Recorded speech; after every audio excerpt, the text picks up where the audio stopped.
So I've got a bunch of different kinds of photos. And as I've mentioned before, any that show faces are ones I got from Google. And they're just ones that have arrived. Now, in this particular case, you'll see I've got an image open. And in this particular case, the Iron Man image itself is pretty dark and there isn't much contrast. So what I'm going to be doing at the beginning is showing some of the simpler ways to fix up these photos and then getting into somewhat more detail and showing some other interesting stuff.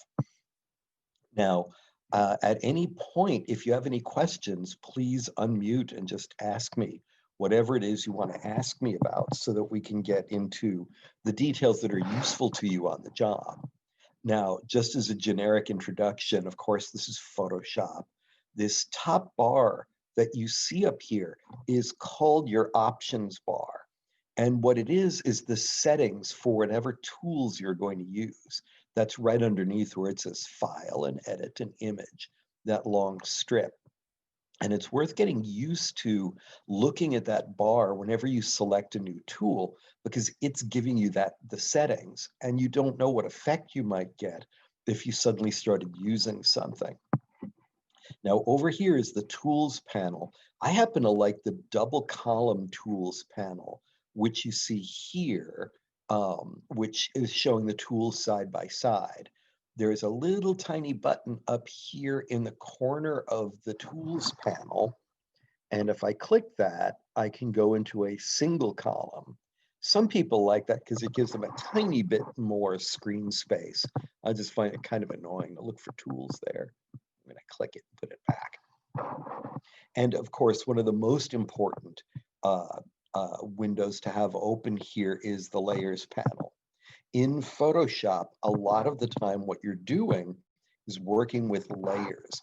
And the way to think about them is the way Disney used to do pre-computer animation. They would paint on cells, sheets of plastic or glass originally, that were stacked up. Well, that's what the layers panel is. So the thing we're seeing here is a single layer, and it's got the entire image on it. Now, what I'm going to be doing at first is going to actually permanently change the image. If I saved it, it would be permanent. And so what I want to do as a backup, as a safety, using the techniques I'm showing at first, I want to duplicate this layer. Now, that means that I'll have two copies of this photo, and I'll be working on the upper one. And by doing that, I'll make sure that I have a copy that's unchanged. Now, later today, while we're going over things, I'll show how to change the image without damaging it, so you don't need to duplicate the layer. But first, we'll do it this way. Now, there's two ways to duplicate the layer. If you look at the bottom of the layers panel, there's a bunch of little buttons down here. On the far right is a trash can, and obviously we're not trashing the photo, but right next to that is a little square with a plus sign. In older versions of Photoshop, it was a carbon paper symbol, but now it's a little square with a plus sign. And that is, if I click that button without doing anything, just click it, it makes a new empty layer. And you can see the little gray and white checkerboard there. That's transparency. There's nothing on that layer. Let's drag that to the trash. There's a good reason to drag something to the trash. If I want to duplicate this layer, I can click and drag this layer, and I want to put my cursor as I'm dragging right on top of that little box with the plus sign, like this. And as soon as I let go, it duplicates the layer. Now, you'll notice that the top layer is a lighter shade of gray. If I click on a layer, that's how it's highlighted. So I want to make sure I'm highlighted on the upper one. I'm going to drag that to the trash. There is another way to duplicate a layer. Now, notice I have no selections up, no what are called crawling ants, no marquees. This would be a marquee. If I take my marquee tool here, that's that one. If I click and drag with it, that's a marquee. It's sometimes called crawling ants. It's basically making a selection. I don't want anything like that at this time. So I'll go select, deselect. With nothing selected, if I'm on this layer, there is a key command that will duplicate the layer. On a Mac, it's Command J. On a PC, it would be Control J. And with nothing selected, it duplicates the whole layer. Now, some people prefer working on the keyboard. Some people are fine with using the mouse and dragging. Using the mouse and dragging is always secure whether you have crawling ants up or not. It's the safer way. Control J is a little quicker for people who like to type. So I've got this up here. Now, it's pretty bright here on the right. It's the left where I'm really having some problems. So in this case, I'm going to my marquee tool. Now, here's my move tool. Here's my marquee tool. If I click and hold on the marquee tool, there's a rectangle, there's an ellipse, and there's ones for selecting single lines of pixels. Those are ones I don't use very much. But right here, I'm going to take the rectangle. Now, remember, I mentioned when you take a tool, look up here on the options bar. There is a button here. This button on the right means I'm making a new selection. This next one right there, if I click on it, that means add to selection. So here I'm making a selection. If I click this button, I'm adding to the selection. If I click this button, I'm subtracting from the selection. And if I click this button, which is kind of an odd one, it means only keep where the selections overlap, like that. That one gets a little weird. So let me go back to make a new selection, and I'll do select, deselect. You want to pay attention to which of those buttons you're on. Otherwise, if you're trying to make a selection, you might be doing some weird thing where it's selecting the outside parts or something. You know, you just get some odd effects. So I want to be on a new selection. And in this case, I'm going to click and drag. And I'm not being as clean as I should be, but then I'm wearing an old pair of eyeglasses. So I'm trying to select the picture in there. Didn't quite get it. Now I could use add to selection. I'm missing like a little bit at the top. If I'm on this tool and I hover in the middle, not the move tool, but on the selection tool, I can move this selection around and try to place it exactly where I want to make sure I get the whole thing. If I'm a little bit off, I can go select, transform selection, and that lets me enlarge the marquee a little bit, like that, so I get it a little closer to where I want it to be. Not quite right about there. And I'm a little too low down here. Okay, so once I get it where I want, I'm still in this transform state where I've enlarged the selection a little bit. I'm going to click the check mark, and that accepts the selection. By the way, if at any point I'm going too fast or I say something amiss or it doesn't make sense, please, unmute yourself and ask me the question so I don't leave anybody behind. What I did once again is I went select, transform selection, which is way down here. And that allows me to stretch, where the crawling ants are going to go or shrink it or anything else. Now, if I don't like what I just did, because I'm making it too low, I click the circle with the slash, and that puts it back to where it was before I messed it up.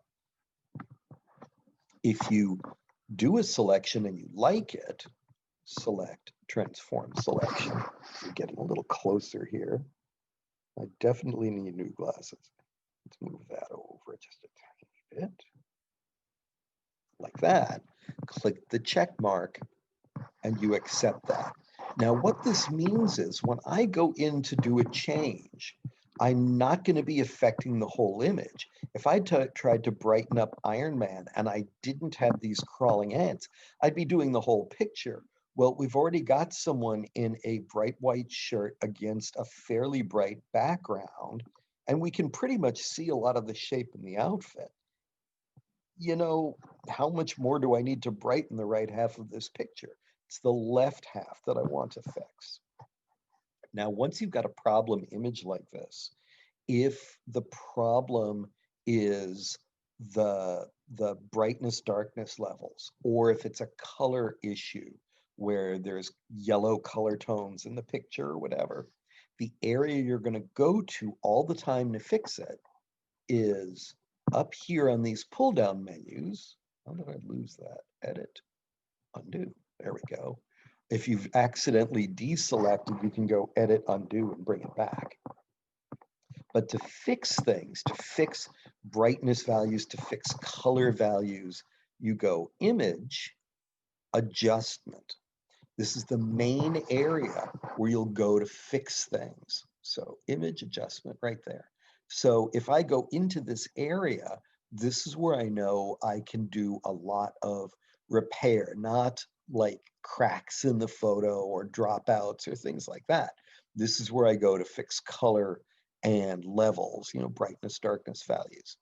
So in this case, let's take the simplest of them, which is brightness contrast. This is like one of the most basic things that you can do on here. And when you go to that, it opens up this little panel. Now, you'll notice we've got a brightness slider. This is kind of a hammer blow. You can make it all the way bright, too bright, and notice it's getting washed out looking, or way too dark. Now, there is an old trick. Sure, I could just type 0 in that box. There is an old trick in Photoshop for restoring this to the way it was when this panel first opened. It won't bring it all the way back to the beginning, but it'll bring it to whatever the settings were when the panel first opened. You see here it says cancel. What everybody would do beforehand is either type in a 0 or hit cancel and open the window again. But if you hold down your Option key, and it's an Alt key on a PC, if you hold down your Option key or Alt on a PC, notice this button that said cancel says reset. So I'm holding down, because I'm on a PC, I'm holding down Alt, hold down Option on a Mac and click reset, and it puts the numbers back the way they were. Pretty much any of these panels that has any kind of slider and numerical system, not brush size or anything like that, but any of these adjustment panels have this system where Alt or Option gives you a reset button. Now, I can play with contrast. I can raise up the contrast. That'll make the brights brighter and the darks darker. Or I could take contrast all the way down and it just makes it more gray. I'll just type in a 0 there. People always ask about this use legacy checkbox. One of the things that Photoshop has added is an attempt to protect color when you're making these changes. If you use legacy, when you brighten it all the way up, notice you lose color. See, it's like you're seeing it through a fog. Whereas without use legacy, see, the color tones are protected a bit better. So in this case, what I would probably do is brighten it a bit to try to get some more detail there, and maybe increase the contrast so the darks get some of their depth back. Now, if I want to compare this to the original, I can uncheck preview. See, that's the way it really is. And this is the way it is with these changes. So I used brightness to increase the overall brightness of the image. By increasing contrast, that not only made the highlights a little stronger, but it brought some depth back into the shadows. This is a good simple one for doing that kind of a fix. Now let me hit cancel. There are other things that can be done. for images as well, and we'll be going over some of those. Now, let's go to our next over image. This is one of those examples where somebody has tried to put together a top from one picture and the bottom from another. And I'm not quite sure that's how I would do it. It's certainly possible to try and get just the shorts. And you'll notice here I have the picture in somewhat larger size, but it's not the way I would go about it. What you can do is try to select the shorts and copy them to put in another picture. So you don't have to do this sort of put together assembly kind of thing. You have different selection tools within Photoshop. Now, again, on this double column right below the marquee tool, I have a series of selection tools. And the oldest and most basic is the magic wand. Now, the magic wand is great if you have an area of pretty much uniform color. If I click on this gray, well, it's not good enough in that case. My tolerance is set very low. If you look up here when you take the magic wand, there's something called tolerance. That's how sensitive the magic wand is. So the default is usually 32. So if I put it on 32 and I click, you see I'm getting kind of a uniform area. The problem is you're not going to be very effective at getting the blouse or skin tones. It did a pretty good job on that rug, but you know, for some of these things, like the shorts, see, that's just not working. Let's go select, deselect. And notice we have the same settings here, whether you're doing a new selection, adding, subtracting, or intersecting. There are other selection tools here. And one of my favorites is the quick selection tool. So what you do with this one is you click and drag, and it tries to figure out what you want. See there, I got the shorts. So if I wanted to bring these into a different photo, I could then switch to my move tool and I can actually drag this from one picture to the other. Now, there is a trick to doing this. The way you bring something from one image to another, notice I have the two images tabbed up here, is I'm going to be clicking and dragging and I keep my finger down on that left mouse button. It's the standard mouse button that you use. Don't let go. And I'm going to keep holding it down. Now, when my mouse button, my cursor, touches this other tab here, when the cursor touches this tab, we'll automatically bounce over to the other image. Now, at this point, people sometimes are startled and they let go of the mouse button. Don't let go of the mouse button. The shorts will disappear. You're over here. You click and drag, holding down the mouse button. Your cursor touches this tab. Keep holding down the mouse button and drag the elements you want to bring over into the image area. It can be anywhere in the image area. You don't have to line it up perfectly yet, but bring it into where the picture is, not out here in the gray. So I'm going to be clicking and dragging.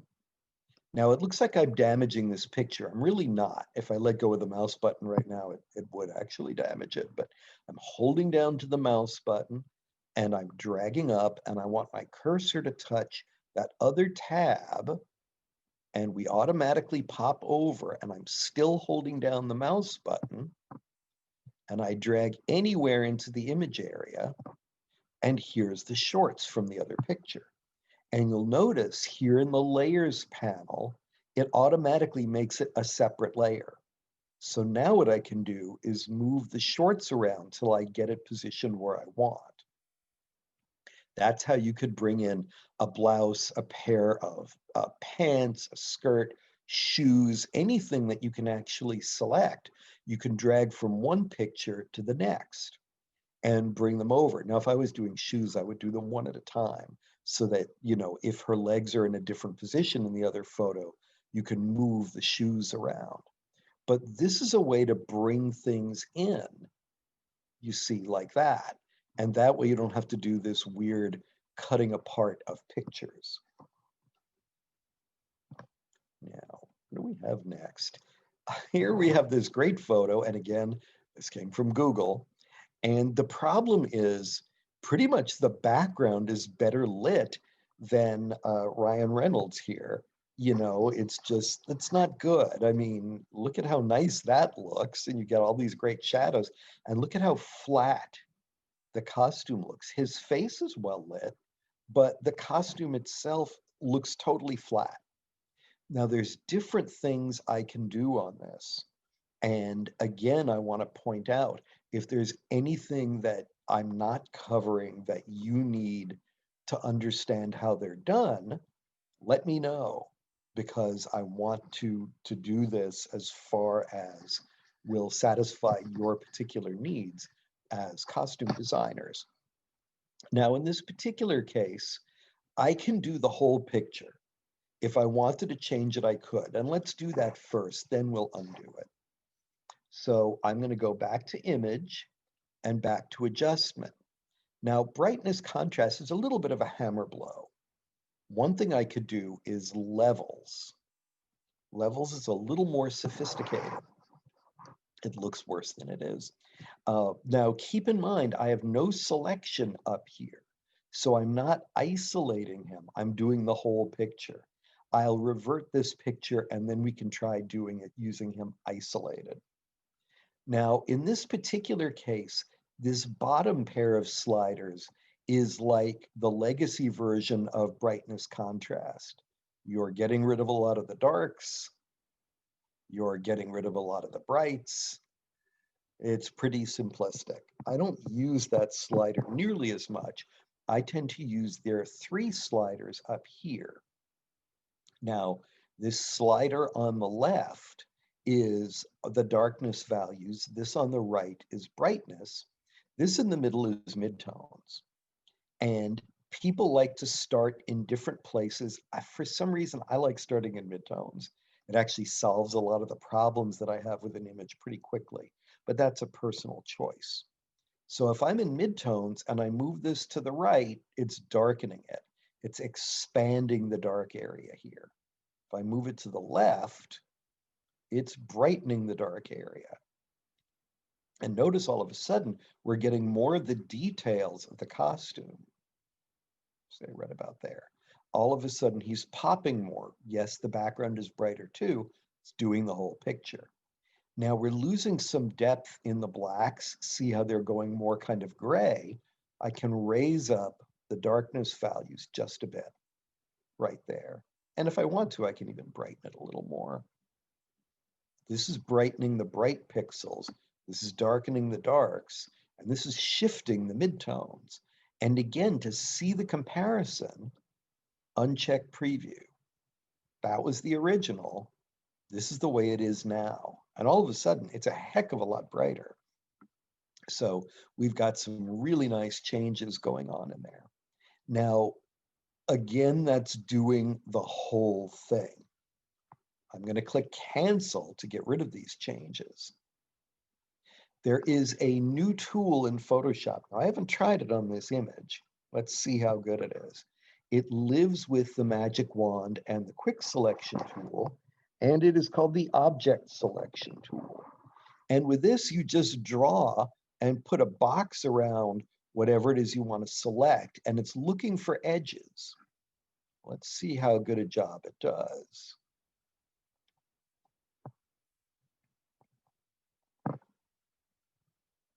It's pretty darn good. Look at this. I mean, it wasn't fooled by the walls. It wasn't fooled by the rug. It really, all I did was draw a box around him. And the box that I drew did not even cover, I specifically did not cover all of this arm.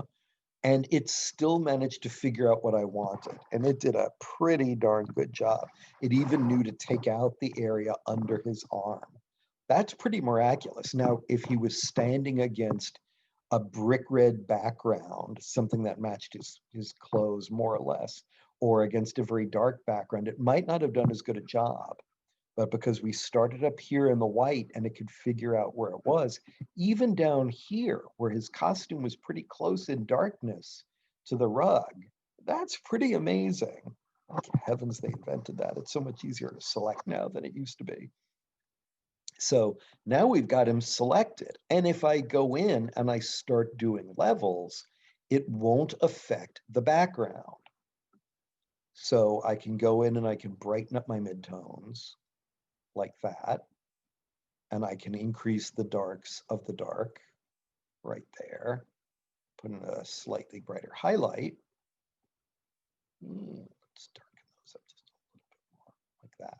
And if I uncheck preview, you see the difference. Now in this case, it's only working on him. You see that? And it's not hideously brightening up these fairly plain walls. It's just concentrating on the actor. So that's a pretty amazing tool. That was the object selection tool that I can't open that up while this is open, that I used in order to change that. Now I'm going to click OK in this case, and I'll keep him selected since he's selected now. And let's take a look at maybe juicing up some of the color in the image. So I'm going to go Image, Adjustment, and down here, now this upper area, with the exception of curves, has and right in here, has a lot to do with your brightness and darkness values. If an image is too bright or too dark. Curves will do that. It also does color. We'll be looking at that shortly. Down here, we tend to deal more with brightness and darkness and saturation. So if I wanted to juice up the reds here, I could go into vibrance, for example.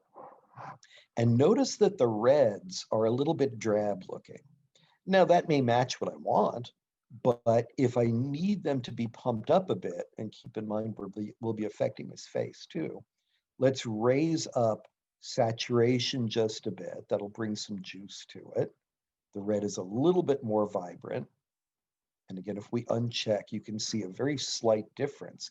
Now what vibrance does is it takes pixels that are relatively low in saturation and it juices those up. Let's pump this one way up and then we'll take it down a bit. And you see how the red is getting really much more intense. His face is getting more color in it too. Now, obviously that's too much, but I can bring it down to say about there. And you see here, there's almost a grayish tone to the red. It is a little brick-like, it is a little drab, which might be what I want, but here we've got a little more fire going on in the red. And if we play with it just enough, we'll keep the costume looking good without overdoing it on skin tones. So once again, uncheck preview, there's my original, and then recheck preview. Now, if I click OK, and then I go to deselect, you'll see he still is part of that image. He's still in the background, but the costume and the color look much, much better than they did. Now, if I want to compare it with my original, there is a wonderful window called History. And it's actually right up here. It shows a bunch of squares with an arrow going backwards. But if you don't have that visible, you can go Window, History. And that'll pop it open. Now, here's where we are here. And here we see all the things that we did. And if I go back to the very beginning, that's what we started with. And that's where we are now. And that gives you a real view of how different things are. Now you can see it at different stages. There's with the selection. There is with brightening it using levels. There is with doing the color. And there it is deselected. But the difference between the opening image and this version of the image are pretty stark. Now, be careful if you were clicked further back If I go and do anything up here, I'm going to lose these last two things that I did. So if I went up and I don't know, turned it purple or whatever, I would lose the vibrance and then the deselect on the crawling ants, which isn't that big a deal, but I would lose the vibrance settings that I did. So if you go backwards at any point, don't do anything unless you're willing to lose all of these things on the list. They will disappear. So just be careful about that. So we can see the difference. Now, I need to keep this for reference. So I'm going to go all the way back and then just as a safety, and then collapse that window. And let's go on to our next one. Now here, this is another one that I got from the internet. One of the problems that you get with internet images is that they are low quality. They just are. And unfortunately, by that I mean they've lost detail. So in an image, when you go to put an image on the internet, the quality level is 72 pixels per inch. And by pixels, if I take my zoom tool, let's zoom in a tiny amount, whoops, let's do control minus a bit. Here you can actually see the pixels. Those are all the little squares that go to make up the color in the image. Now, in a web image, you have 72 of these squares in a square inch. That's 72 pixels per inch. In a print image, you have 300 of these squares in an inch. And that difference is whether or not you can see an eyelash. Now, I'm using the zoom tool to zoom in. When I zoom out, I'm doing Control or Command 0. Command 0 on a Mac, Control 0 on a PC makes the image fill the screen like this. So if I go into, say, where eyelashes and eyebrows should be, you can see, you can't see individual hairs. You can't see eyelashes at all. You can't see the detail of the edge of the eye. This is because this is a web image. 72 squares in an inch means you'll be blurring a lot of detail. And 300 means you'd retain a lot of detail. Let me repeat that. A print quality image will have 300 of these squares in an inch. Web images generally have 72. And that's why things look blurry and jaggy when you download them and then try to print them. So I'll hit Control 0 because I'm on a PC, or Command 0. Well, if I need to sharpen this image, because it's pretty soft. I mean, we haven't zoomed in that much, but you can see how fuzzy it is. If I really need this image and I need it to look better, I can sharpen it a bit. The problem is if you're missing detail, sharpening does not bring detail back. If detail is gone, it's gone. So you cannot make something better looking than your original. You can repair the color, you can try to bring out shadow detail if there is any. But if detail is literally gone, like in these highlights, ain't nothing coming back in there. That's gone. What we can do is give the illusion that it's sharper. Sharpening in Photoshop is basically a gimmick. You can blur and throw out detail, but if detail is gone, to bring it back, when you sharpen, what you're really doing is making the edges contrastier. So let's say down here on the nose or on the shadow on the nose, if I sharpen, it will make the dark edge darker and the bright edge brighter. That will give us the illusion that we are actually seeing greater sharpening than is actually happening. It's not getting sharper, it's just getting contrastier. So in this case, it's not image adjustment because you're not simply adjusting the image, you're changing it. Now again, I would drag this to the copier and duplicate it. And I should have done that on the Ryan Reynolds one too. I'm going to go filter, sharpen. Now, I got to tell you, sharpen, sharpen edges, and sharpen more are pretty darn useless. They're such slight sharpening barely see the difference. I tend to go either into the unsharp mask or smart sharpen. Smart sharpen's a little more complex. Let's just start off with the unsharp mask. Now, as soon as I opened it, it looked a little crisper. Let's uncheck preview. See, look at how blurry that looks now that you've seen it contrastier. So this first slider up here is the amount of the sharpening. And right now it's set at about 85. In general, people who are expert at this will say that a maximum of in the 80s when you're dealing with skin and things like that is about as high as you want to go. If you go much over that, you end up with something like this, really posterized looking. Type in 85 again, and that'll bring that back. Now, right here, radius, think of each of these edges as being a starting point, and the radius is how far out the sharpening is going to go in either direction from an edge. So if I have a sharp edge like the brow line here, it'll go, if we look here, 2.4 pixels above and 2.4 below, because it's a radius. Let's try setting it on 6 and see what we get. Now you see that looks over sharpened. If I put it back on 1, it's still pretty blurry. And I had it on 2.4, which seemed to work. See right there. Now, threshold is what's an edge. A very low threshold means everything's an edge. Everything gets sharpened. A very high threshold means that something has to be really contrasty, like this shadow on the nostril right there, for it to change.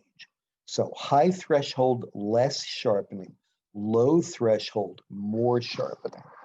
And if I raise this up, you'll see very little is getting sharpened. If I take it all the way down, a lot more is getting sharpened. Well, why not just keep it on 0 all the time? Well, sometimes you start seeing every little pixel getting sharpened, and it looks like an area like this forehead looks like it's covered in salt or something. It begins to look very granular. And if we don't want that, then you just put in a low number, and that keeps everything from sharpening. And once again, let's uncheck. It really looks a lot blurrier now. Now that you've seen it contrasty, it's hard to go back and see that as normal. And now it looks a lot better. And if I zoom out, I'll do Control-0. Now, if I close the eye on this, that was the original. And you'll notice that the brights are getting much brighter. So even the armor here on RoboCop looks a lot more sharpened and crisp because we did the entire image. That was the original. And here it is now. Look at his neck here and look at how much more detailed it looks. It's not really more detailed, just contrastier.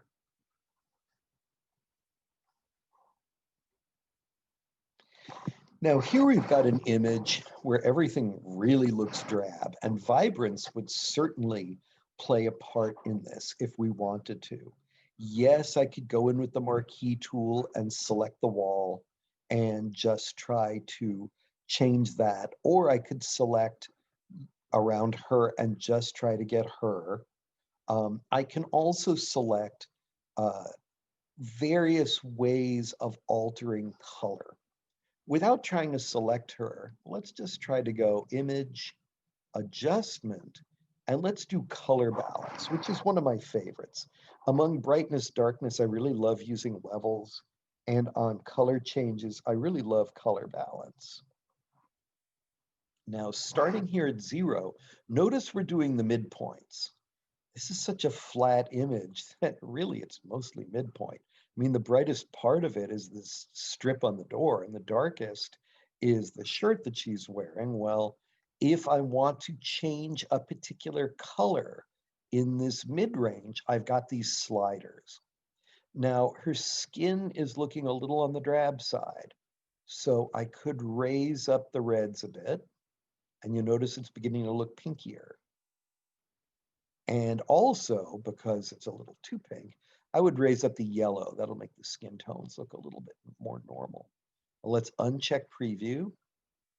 And you see how even that purple wall is looking a little more alive. Now, because the jacket has a lot of blue tones in it, when I go into shadows by clicking this radio button, I'm going to emphasize the blues a little bit more. And it does have its effect on the skin tones. So I can go into highlights and maybe pump up the yellow to warm it. Now let's take a look at the original.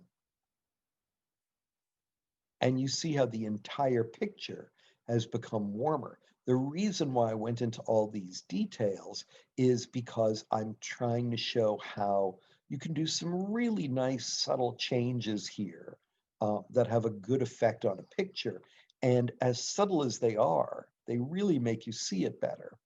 Now, it is true that all these changes are making the white of the jacket have more of a cream tone. So you have to be careful and make sure that, if you want your whites to stay white, I could have isolated her face, or I could have worked just on the background, using the various selection tools I have.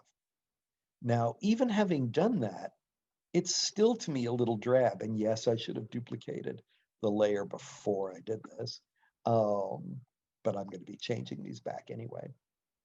I'm going to go image adjustment. And here's where I might go into vibrance as well and increase the saturation very slightly and then increase the vibrance. That'll make it a little bit juicier. Now, after I've done that, I might go in and say, put in a little more yellow, or I might take out some of the blue, or even reduce a little bit of the red. And remember, you can always go in with your quick selection tool and say, select skin tones. Oops. Quick selection tool. Aha, notice the reason why it wasn't selecting her the way I wanted, I'm on the plus right there. Let's deselect, go back to the original. Why am I not getting it? Yeah, for some reason, I'm not getting her face in this particular case. Very strange. I'll have to play with the settings on that one. Well, I could always take my lasso tool, another way to select. Now, this is a little cruder, and literally draw around her face area. Now, it's not perfect because my hand is not perfect. If you have a stylus and you're good at drawing, you'll be a lot better at this than I am. Go in and select the face area, and then if, say, there's a little too much red and not enough yellow, I can go select, image, adjustment, color balance, and maybe add a little more yellow right there in the midtones, then go into the highlights, maybe a little more yellow to brighten her up just a bit, and then click OK.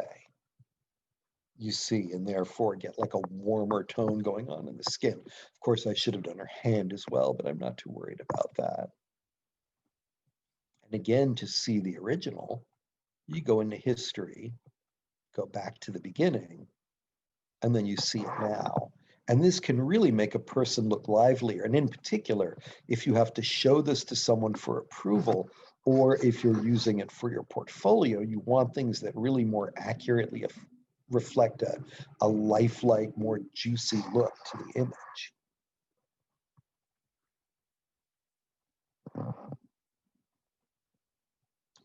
Now, here we've got a problem image.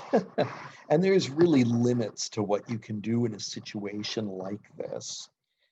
There is a way to go around and try to isolate him. Let's try our new object selection and see what kind of job it does.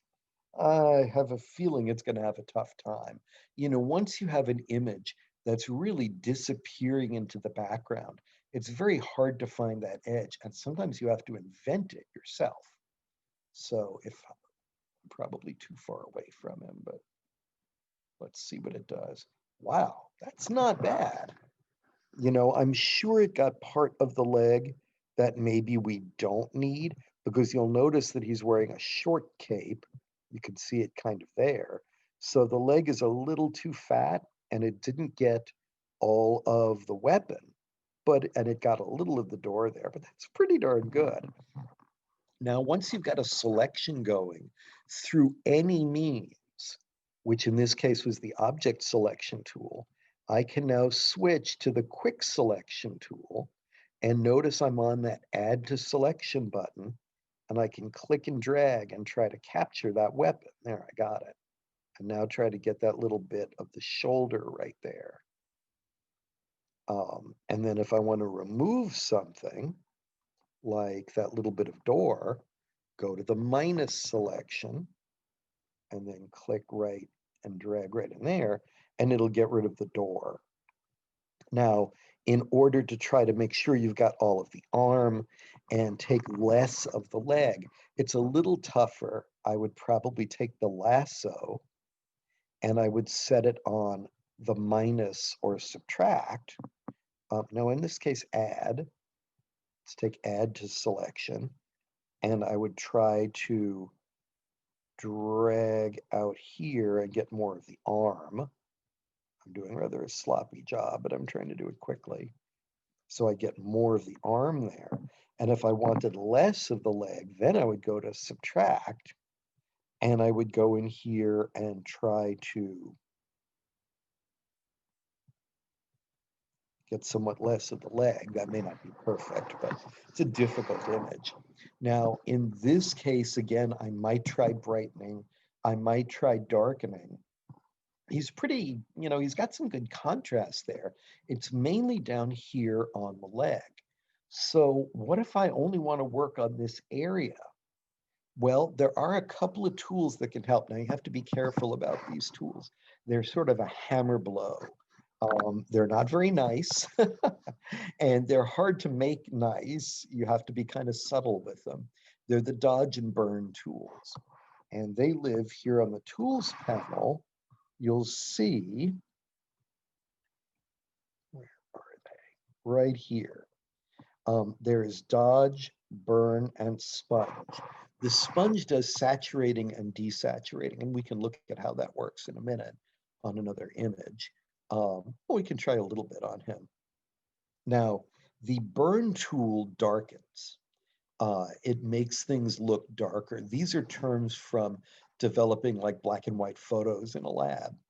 Dodge brightens. And what we want to do is separate him a bit from the background.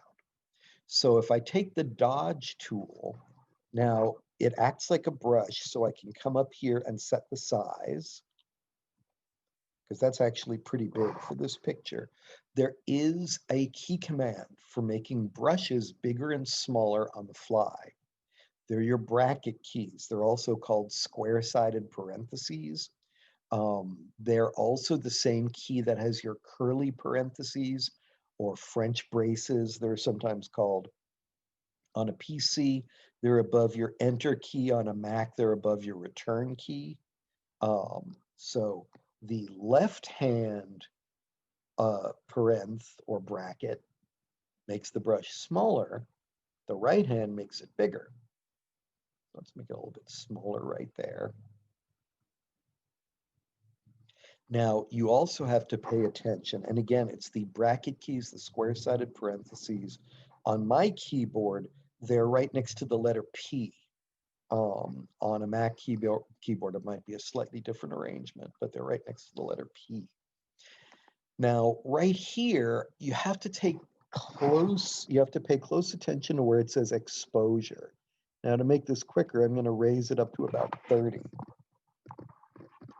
Be very careful about doing like 90 or 100%. The dodge tool can bring things to almost a whitish look, and the burn tool will take them to a blackish look, to an ashy look. You'll notice up here we've got a checkbox that says protect tones. That will try to keep the original color.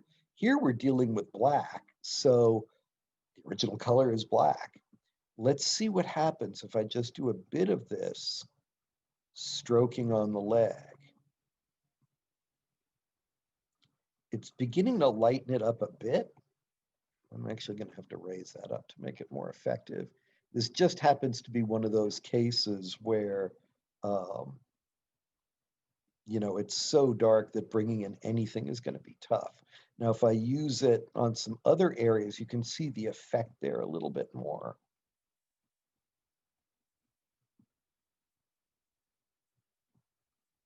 There, it's bringing in some of the shadow detail, which is actually there. Now, if there's no detail, it'll just brighten it uniformly. And that's sort of brightening it up just a bit. I probably over brightened it. It's beginning to bring in some blue tones, but we'll live with that for now. I could always, if I didn't want that to look quite so blue, I could switch to the sponge tool. Now the sponge tool has a saturate and desaturate setting. If I want to remove these bluish tones, I would go to desaturate and I would scrub over it to make it more of a black and white look, so it's not quite so bluish. And that helps take a little bit of the color out right there. See, it's not as blue as it was. If I want his face to have a little more saturation, I could change it to saturate. Now, the real problem with his face is it's too bright here. But if I go saturate, I can try and bring in some more color tones. And you see he's getting more reddish tones there. Almost a little too much, but we'll live with that. Now, if I deselect, let's open up our history. And if I go all the way back, that was the original. And this is the way it is now. There's still more blue there than I like, but we could do more work on that if we wanted. But that's trying to bring out some of the shadow detail. The problem, of course, with an image like this is once you have detail lost, either in a bright highlight or in shadow, that detail really can't, or it's unlikely to come back. It all depends on the quality of the original image. Now, here we've got an image. Again, it's split in half. The right half looks fine. The left half is too yellow and too flat looking. There's just blah. Now, in this case, I could do both levels and I could do color balance. So I could do something like this. And if I was working both at once, image adjustment right in here, and I could do color balance. There are other things I could do as well, but let's stick with this for now. Now with color balance, clearly it's too yellow, and that's over the whole picture. So I feel safe doing this on midtones.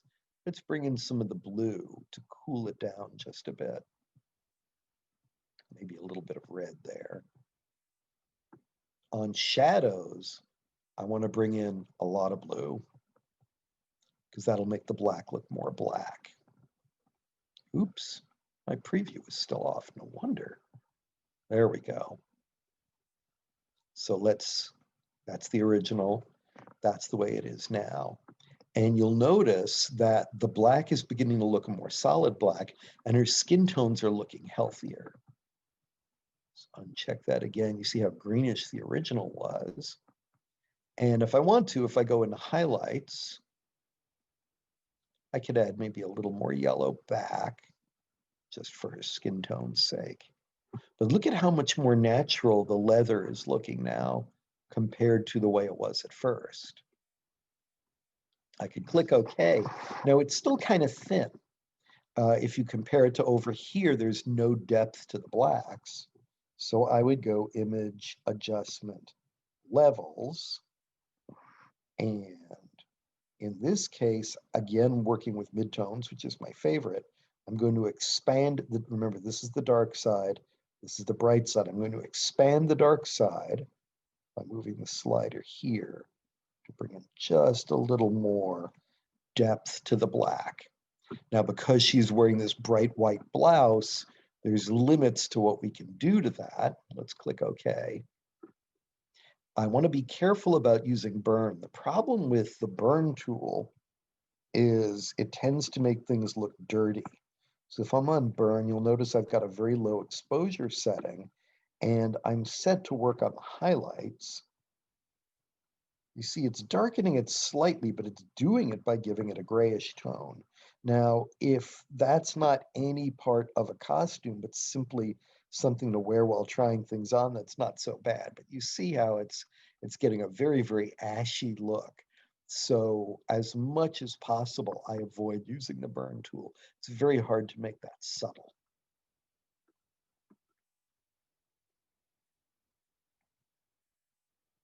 Now here again, we've got an image which has a lot of detail actually in the shadows. It's just too dark to see them. Now this person was originally against another background, and you can see that they were cut out because you can see under the arms, that's probably the original background there. In this case, I think dodge will work. And I don't really have to select anything. They are against a white background. Now, you'll notice when I switch to the dodge tool, do you see how tiny the circle is now? And it was pretty big before. That means this is a better quality picture. It's got a higher resolution. If you ever want to see the quality of the picture to know whether it's high or low, you can go image mode right here. That tells you it's RGB. But I'm going to go image size. And right here we can see on image size, well, it's pretty big. It's 11 inches tall, but the resolution, those little pixels per inch, there's 300 of them in an inch. This is a good quality picture. You could print this one and it would look as good as it does on screen. So in order to work on larger areas, I can either click my brush size and make the circle bigger by dragging that. That makes it bigger. Or I can use my bracket keys. So I'm working on a larger area. So I'm on the dodge tool. Heck, there we go. I'm on the dodge tool, and very gently I would start working in some of these shadow areas. And you can see how we're getting more detail. You'll notice it's getting a little bit whitish. So you have to be careful when you're working with this one. And again, I would duplicate the layer first. Remember, as you go over an area and then you go over it again, it's additive. So you see how I'm getting like a worn jeans look through this. Way too much of a worn jeans look. Sometimes you just have to go back using history. Like if I don't want it that bright, I could go to history, and it doesn't tell you what area of the picture you're in. You just start clicking backwards. Maybe one more. Yeah, that's not so bad. To get to the point where you want to be. Now, if I go in and I do more dodge tool stuff, these settings will disappear. Like right in there. Unfortunately, while there is a saturation tool, there's no tool that allows me really to be effective in terms of putting some bluish in here. I could paint blue on another layer, play with blending modes. There's different things I can do. Let's just see if saturate will help using the sponge tool. Again, I have to make it bigger because we brightened it, but it's kind of lost some of its color. I don't want it to go too blue. I have to go into the burn tool.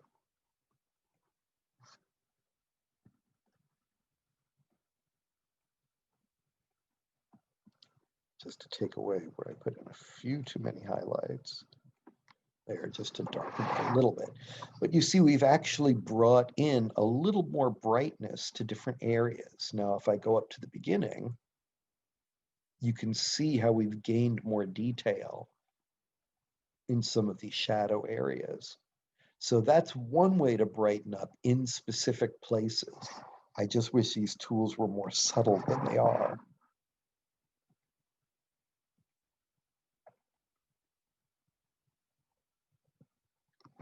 Now, here we went in and tried to change the color of the jacket. And these are some leftovers. Here's what we've got originally. And I wanted to do, or I wanted to show in here, Let me select these. How do you fix something like this? Let's get rid of all of this and let's try to bring it back to the original.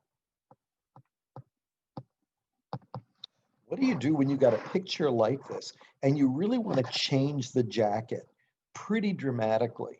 Well, the first thing you want to do is get a selection on it.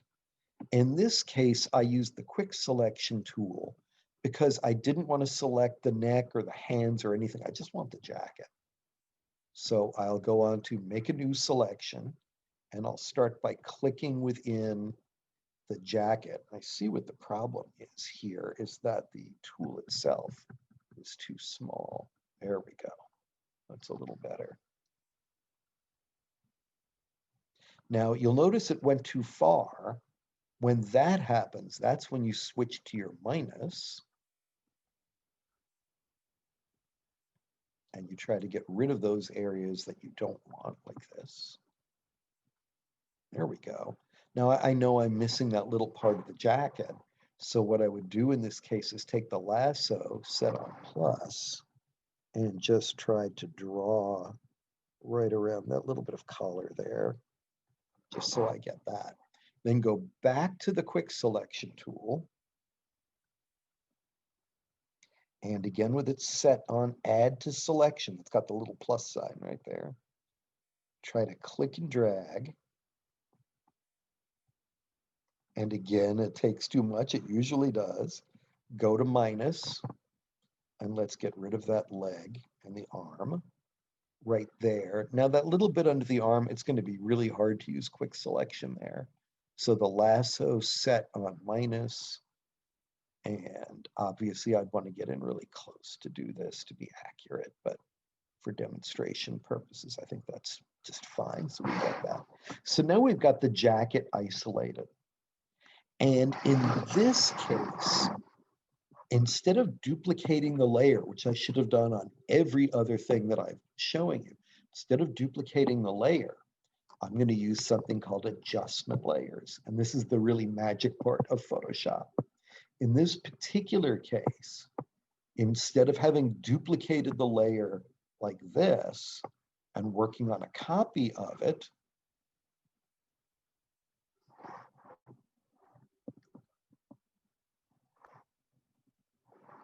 instead of doing that, and instead of going image adjustment and directly permanently affecting the photo, I'm going to use adjustment layers. And what an adjustment layer is a separate layer that controls all the settings we've seen so far on image adjustment. Now, if I go all the way down here at the bottom of the layers panel, you'll see a little button that looks like a yin-yang symbol. It's a little split circle. If I click on that, you'll notice that we've got right there, we've got brightness contrast, there's levels, there's vibrance, there's color balance. A lot of the things that we've seen so far are all right here. And let's try taking, let's start off with levels. Now, this looks like a miniature version of what we saw before. It's not deselected, by the way. That's just for the purposes of while we're working in this window. What happens is, as we have these crawling ants on screen and we open up an adjustment layer, it makes a new layer here on the layers panel. And any changes we make are not happening to the photo. They're all contained in this special layer. So I've got an adjustment layer here, and it's going to do all the things we normally do in levels. So if I brighten it, and let's just over brighten it a lot so it looks almost silvery. Notice it's only working within where the crawling ants were. Maybe add a little bit of depth in the blacks right there. Let's brighten those bright so it looks really silvery. We've gone from a black jacket to a silver jacket. And we haven't changed the original image. Let's collapse this by clicking the little arrow in. And look what it did. It made a whole separate layer, separate from the photo. If I close the eye on this layer by clicking on the eye, notice the original photo has not been changed. I did not need to duplicate it because when you click on this little yin yang symbol and you do these adjustment layers, you are not affecting the original photo. All the changes are contained in this layer. Now you'll notice it made a mask.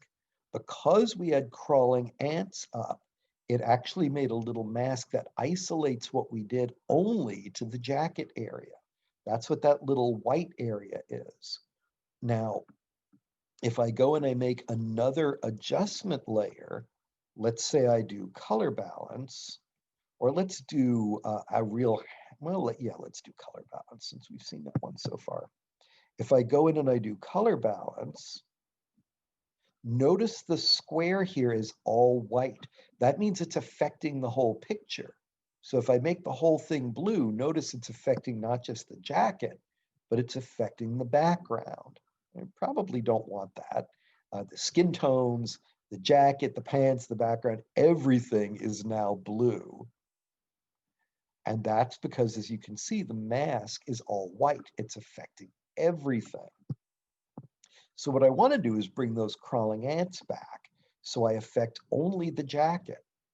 Well, one way to do that, to bring those crawling ants back, I put my cursor right on top of this little mask, which the edge of that white follows exactly where the crawling ants were, by the way. So I put my cursor right on top of the mask. And on a Mac, I would command click that mask, that little thumbnail right there. On a PC, I will control click on it. Now, I'm not on the words. I'm not on this symbol for levels. I'm not in the gray area. I'm right on top of the thumbnail of the mask, the little image. I'm going to hold down control. On a Mac, you'd hold down command. Click, and it brings back your crawling ants. So if you have a cutout shape and you control click or command click that little thumbnail, you get your crawling ants back. So now I can go into my adjustment layers and now I could do color balance. And now if I wanted to make it a tinted jacket, see, I'm not affecting the background or the skin. I could make it magenta, or let's put that back to 0. I can make it red, make it gold.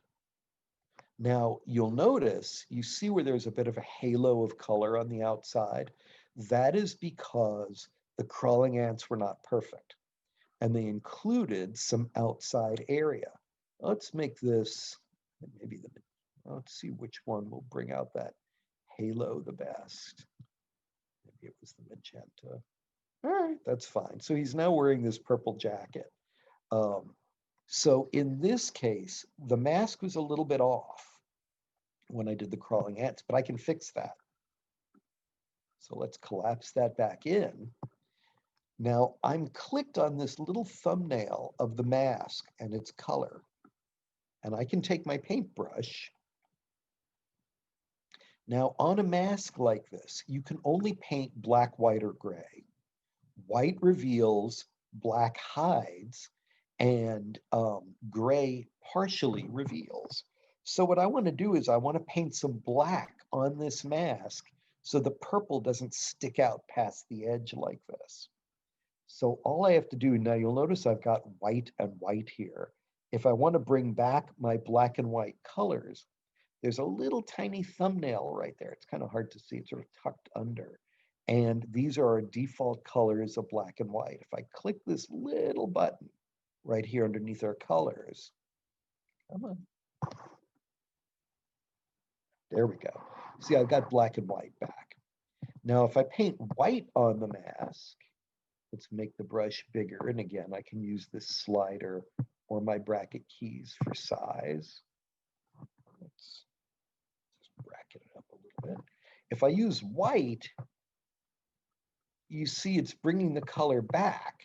It's not what I want. I don't want the purple to be showing in other areas.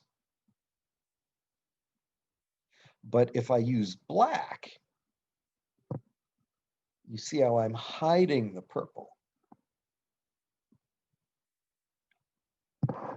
Now, on a large image like this, I don't know if it's my computer or just that they've loaded Photoshop with so much stuff. It seems like when I'm painting that there's a hesitation or a delay before I see the effect. So what I have to do is, as I'm painting, is pause and make sure that my, oops, sorry, I was clicked in there, is pause and see the actual change that I'm getting. So right here, if I'm getting too much, if I'm getting too much of the purple right there,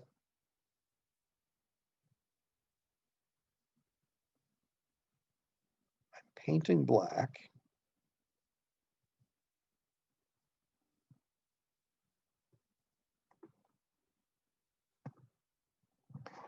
I'm painting on the mask. I'm not getting any reaction at all. That's quite interesting. Come on, baby. I'm just making sure that all my settings are normal.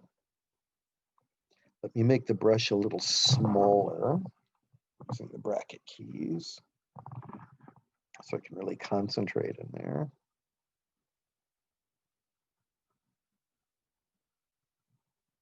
That's interesting.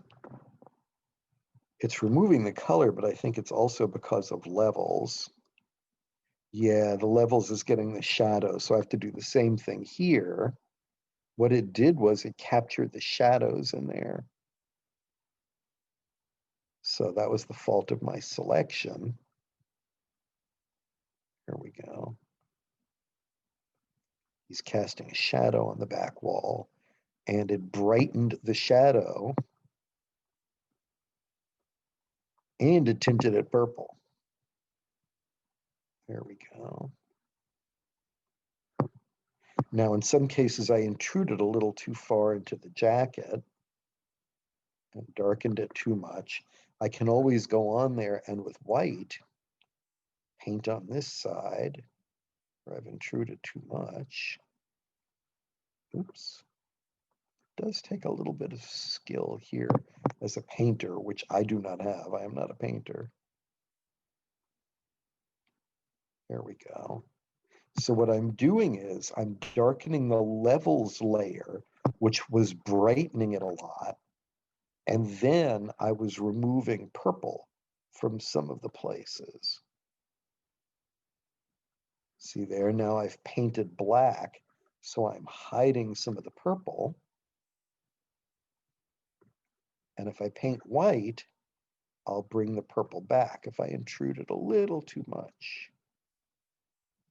There we go. So now we've got that shadow behind him. And now we've got a complete change of the jacket color. Now this is what's doing the brightening, the levels layer. This is what's doing the color tint.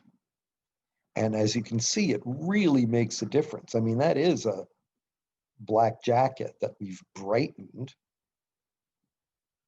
and then tinted, all using these separate adjustment layers.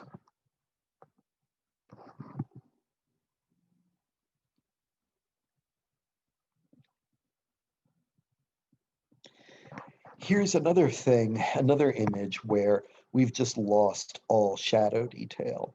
And this is one of those circumstances where what will make the difference is how much light was in the room to begin with. Now, in a well-lit room, the shadow detail is there. It's registered on the camera. It's just not showing. It's not sensitive enough to show us the detail, but the detail exists. And in this particular case, I would definitely duplicate the layer and work with the dodge tool first and see if I could bring out some detail. So here I am on dodge, and remember, dodge is lightning, so I'm just subtly trying to go over it, just trying to see if there is shadow detail. Well, as you can see, there isn't much shadow detail here. So this is where skill as a sculptor comes into play. Let's go back to the original. And what I would do is, with the exposure of the dodge tool set low, let's set it back to about 30. I would go in and I would start sculpting, and I would start trying to brighten areas that you know should be brighter. And if you're good at it, and you can see I'm being fairly crude here, you can actually start sculpting. Now, it's way too much. It's still set too high, even at 30. Let's set it at 15 and try and go in here and just do a little bit of brightening. And then a smaller brush using the brackets and put in some highlights down the center of the leg. The hardest thing to change is always pure black or pure white. So I'm trying to create a highlight up the front of each leg so we get a bit of brightening. It's always better to have to go over it repeatedly with a milder brush than to have too strong a brush that overreacts. And again, up and down the arm. Trying to create a highlight here and a highlight here. It takes some work, and it's not my specialty because I'm not a costume designer, but you could go on here and try to figure out the areas that should be the brightest highlights and just try to brighten those. Now, even after a lot of work, you'll notice it's still pretty subtle in terms of a difference. This is a tough one to be able to fix.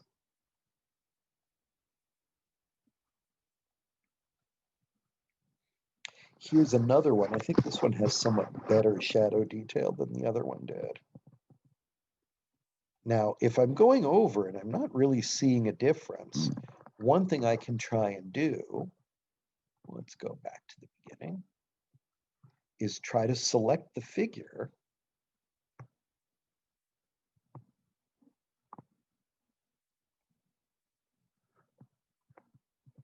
and go again into levels. Now, in this particular case, I would take the quick selection tool set on subtract, and I would get rid of the face, I'd get rid of the black block, I'd get rid of the neck, I'd get rid of the hands, and I would try to get rid of the white shirt. So we're only affecting the black areas. And let's try image adjustment levels again. And let's try brightening the midtones. There we go. See, now we're getting a pretty dramatic difference in there. Of course, we've lost a lot of the depth of the black, so we'll have to keep adjusting. Let's bring the black depth back like this. Brighten the highlights just a touch. There we go. Now, if I click OK and I deselect, this is what it looks like now. And you see how you're seeing some of the structure on the sides, and you're seeing the drape in the pants. So if I go back to the original, where there's no detail, just a quick fix in levels has really made a difference in terms of bringing out those details. And by using a combination of the object selection tool and the quick selection tool, I was able to isolate what I was working on.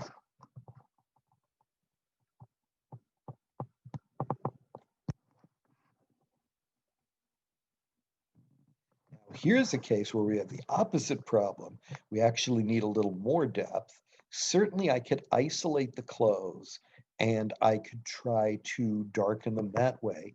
I might also try using the burn tool in this case. The burn tool is really terrible for skin, but for black clothes, it's a lot more effective. Oops. Go back to the burn tool. And I can go in here and just try to create some heavier shadows where they need to be on the clothes to create a little more depth. Now, if I want to try the object selection tool, which I'm very enthusiastic about, by the way, this is a great addition. Right about there. And boy, that nailed that jacket right exactly on the edge. Avoided the hands and avoided the hair. Very nice. I can go image adjustment. And again, I would try levels. And in this case, maybe brighten the midtones just a bit, but darken those darks. Brighten the brights. Brighten the midtones just a bit. You can see where I've done some darkening with the burn tool right in there. Now, if we uncheck preview, so that's how flat it looked before. Notice we have not brightened it considerably, but we have brought out some of the shadow detail. Now, if I want to darken it a bit overall, I can also take down some of the brights through here.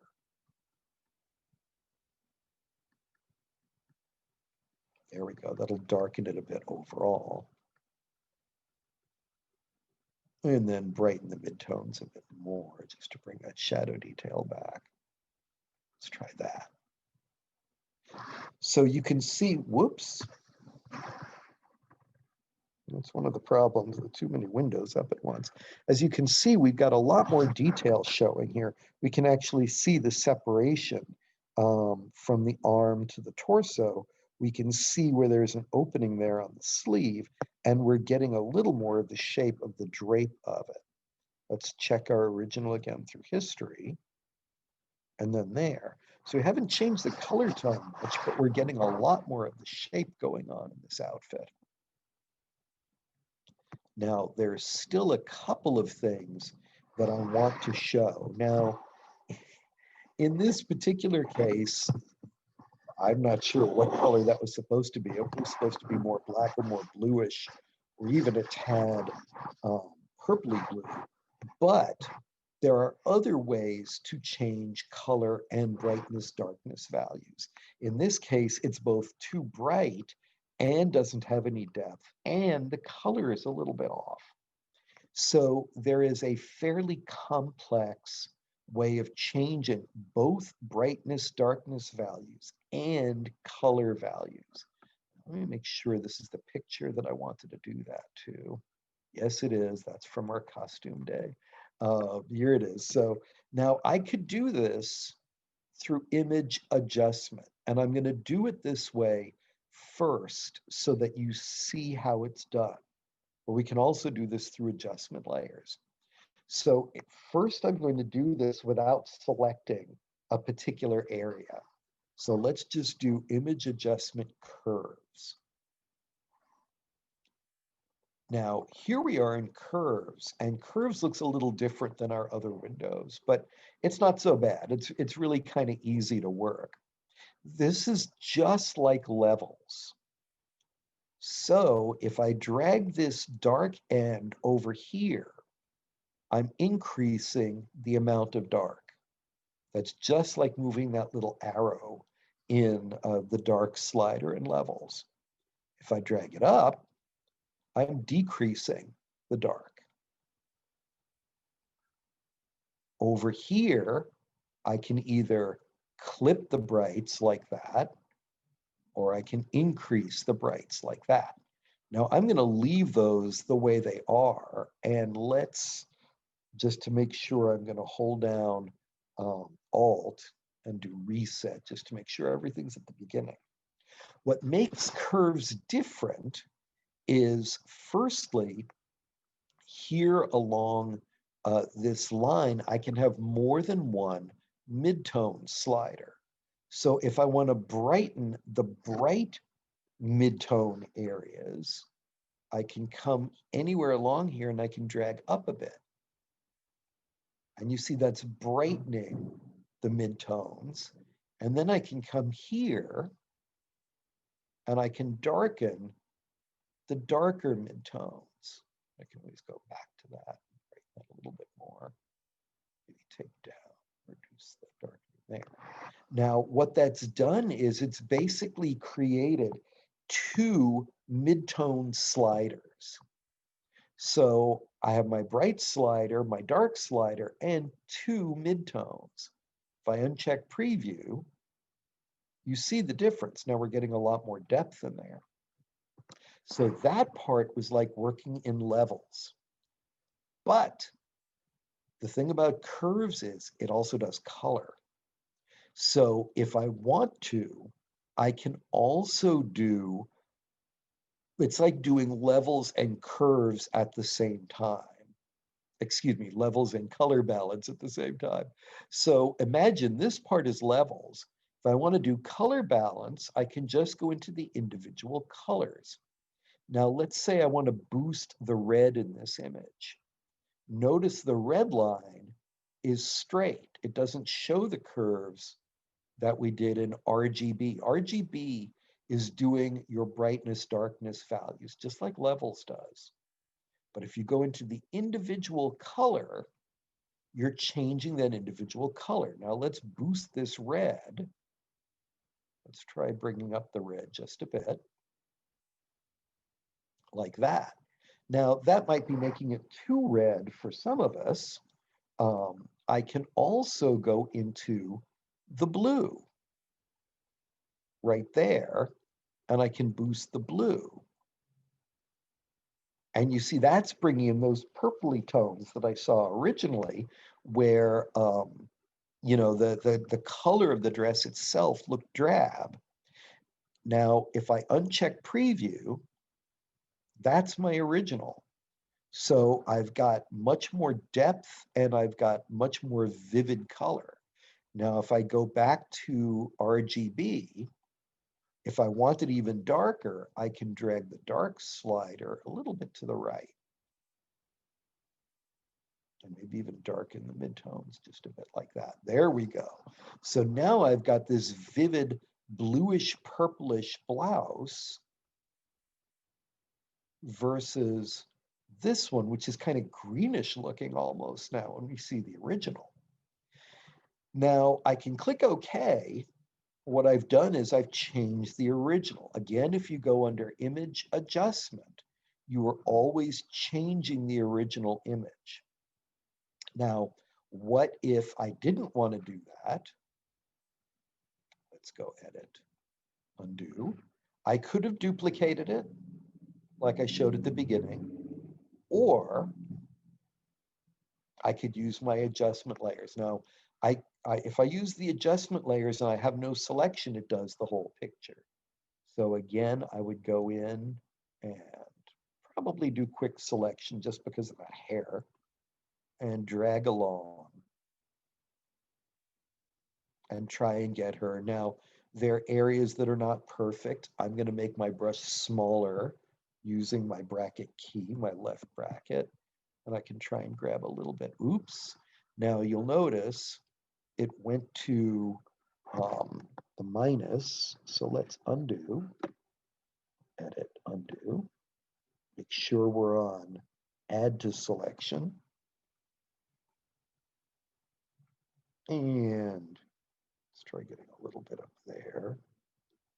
Now you'll notice I'm getting some of her hair, so I could go to minus, make the brush even smaller, and try and get some of that hair out of there.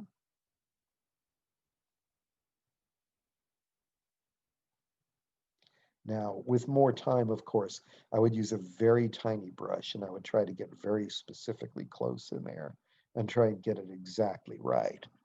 Now, when I go to do my adjustment layer, clicking the split circle and going up to curves,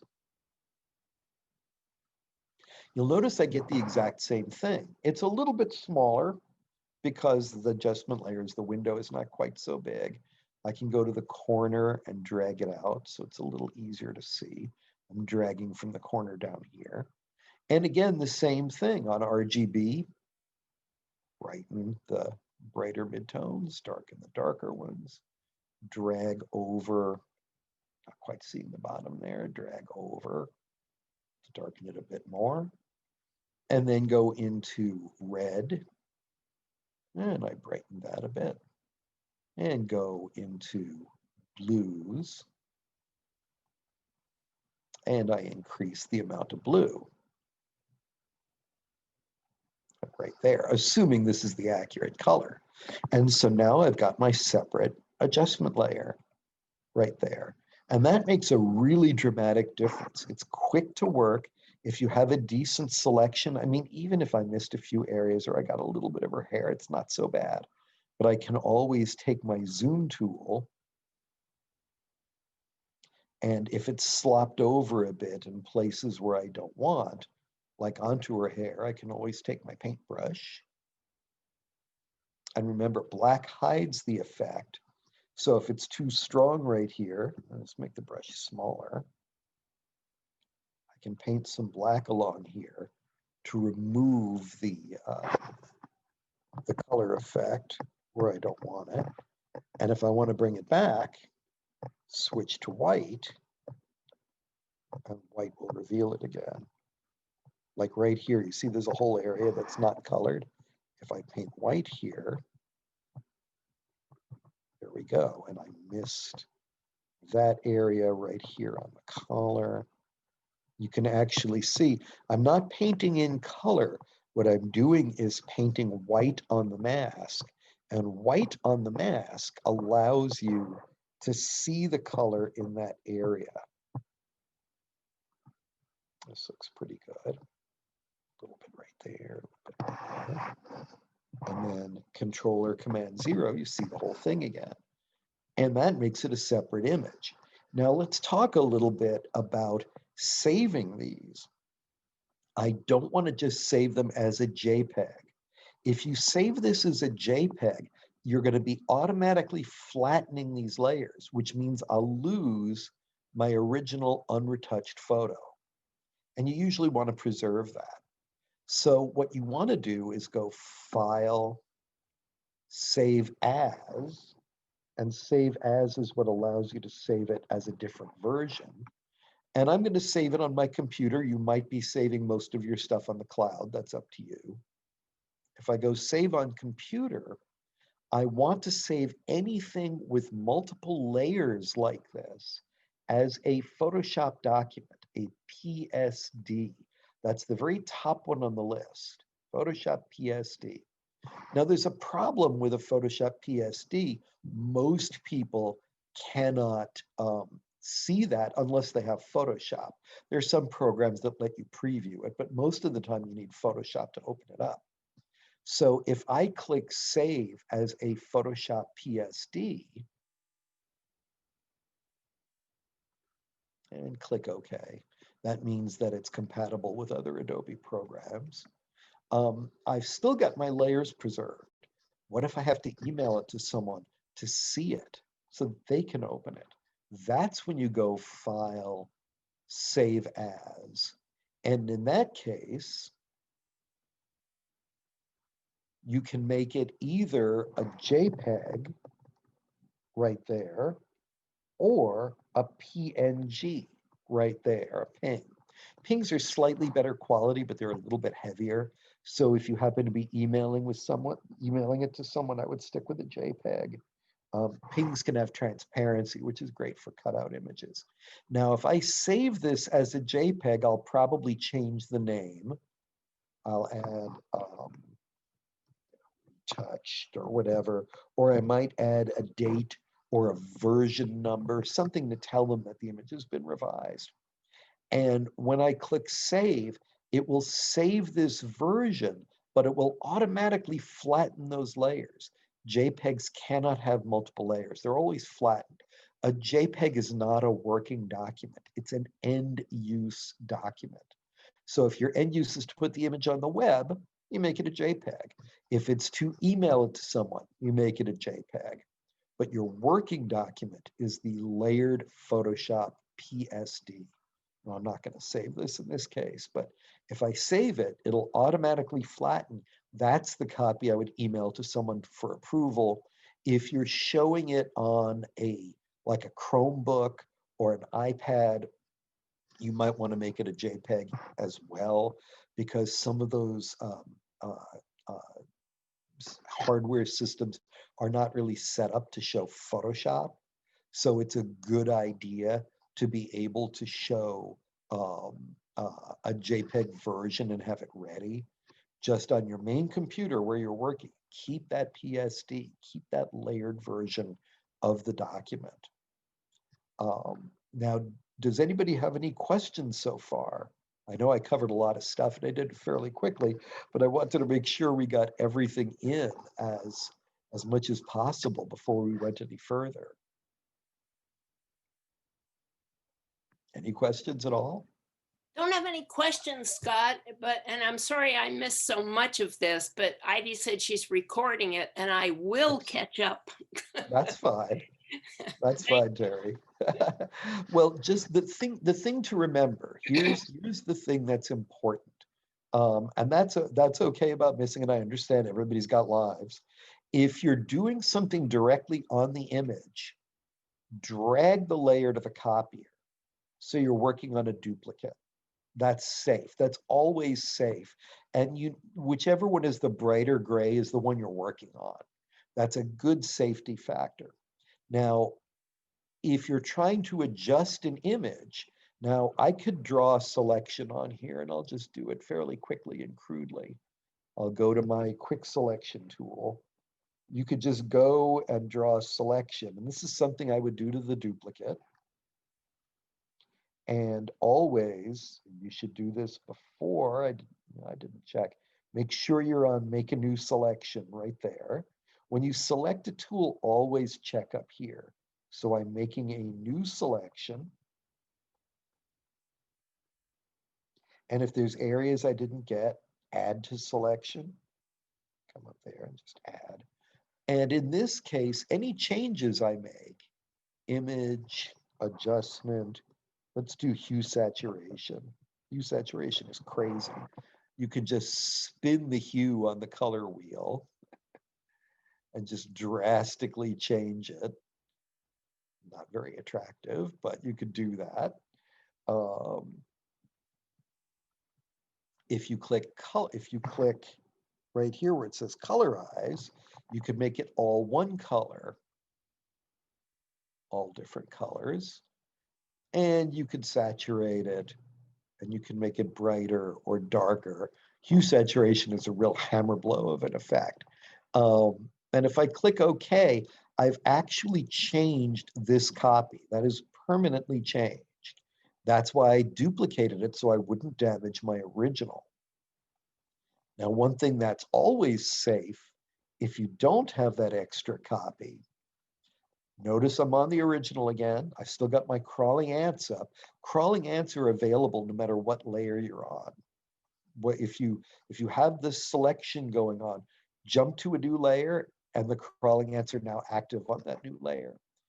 But if you use this, if you go to the split circle and I go here to hue saturation, I've got the exact same thing and I can click colorize and I can take a spin on the color wheel to whatever color I want. And I can increase the saturation, maybe take the brightness down a bit like that.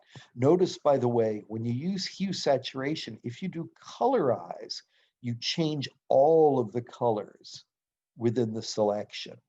Whereas if colorize is not checked and you just take a spin on the color on the color wheel here, let's increase the saturation. You see, you still retain some traces of the original color, barely. Like you see, I still got some of the pinks and greens and things in there. Whereas colorize really just changes it.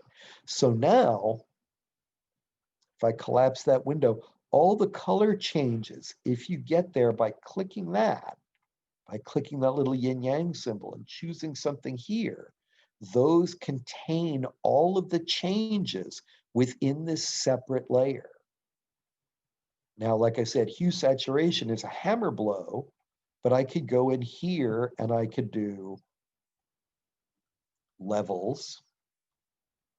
Now I didn't have the selection up, sorry. Let's try that once more. I could go in here, go away. Take my selection. And again, it's kind of a crude selection. I'm not really worried about her hair. And then when I go in, if I do levels, I could come up here and maybe let's darken those midtones a bit. Let's brighten the brights. Darken just a bit, a little too much. Just tweak it to where you get the brightness, darkness you want. And then you lose your crawling ants when you make one of these. So control click or command click on a Mac. Command click on a Mac, put your cursor right there on the thumbnail. You get your crawling ants back. It follows the edge of that selection. And then you go and do, let's say, color balance if you want to be subtle about it. Hard to read that. Where is it? There it is.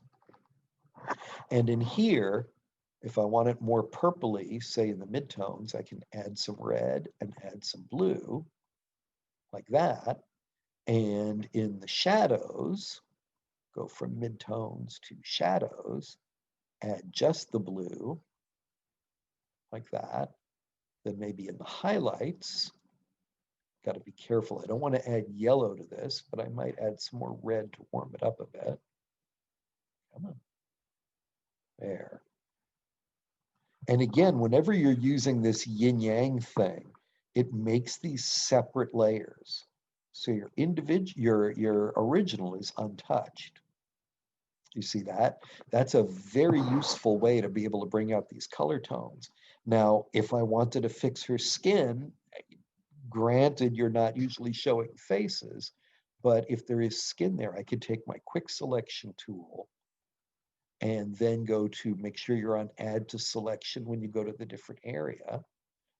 And I could do another one. Let's go to color balance. And in this case, she's awfully yellow. And that's really the highlight areas. So let's go to highlights. And maybe add a little bit of red. And maybe add a little bit of blue to cool it down just a bit. If I go back to midtones, add a little bit of blue, a little bit of red right there. And then in shadows, no, sorry, it wasn't shadows, just blue. And then in midtones, add a touch to the red and a touch to the blue. Maybe even a touch of green, which actually does underlie a few people's skin tones. Now that's a fairly subtle one. If I close the eye, you see how yellow she looks there. And now that's bringing in some warmer reddish tones underneath the skin. So using one of your selection tools, you can go in and really make some changes. Now I'll notice the purple is there on her hair. So I would go to this color balance. That's the one changing the jacket. And remember, white makes more area have that effect. Oops, I'm still on the quick selection tool. Select, deselect. If I go to my paintbrush,